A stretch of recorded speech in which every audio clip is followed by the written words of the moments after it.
ما تفكرش ان الشركه دي مش عايزه تعينك، لا هي هتموت وتعينك اصلا. تمام. او عايزه تمشيك، لا هي هتموت وما تمشيكش. ليه؟ صرفت عليك. حلو. فهي عايزه تحافظ عليك اكبر وقت ممكن. تمام. انا هقول لك ازاي انت لازم تبقى مم. ايه عشان تحافظ عليك، بس انا بقول لك الشركه نفسها عايزه تحافظ عليك ليه. انا عندي شركه اهو دلوقتي، ما عنديش رفاهيه ان انا اعمل ايه بقى، اجيب موظف وامشيه آه، شهر وامشيه، شهرين وامشيه، 3 شهور وامشيه، 4 شهور وامشيه. ليه؟ انا هدخله واصرف عليه من موارد الشركه.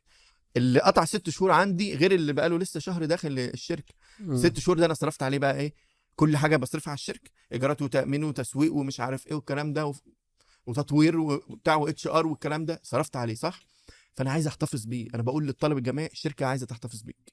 تمام. بقول للطالب الجامعي الشركه تموت لو انت ايه يعني تزعل الشركه، مش تموت الشركه، تزعل قوي لو انت موظف عندها وعايزه تمشي. اصلا من معايير نجاح الشركات حاجه اسمها تيرن اوفر. التيرن تيرن اوفر اوفر عايز ده يبقى اقل. لو عجبك الريل تقدر تشوف الحلقة كاملة على اليوتيوب كاريري كاست، دليلك العملي لكل مجال.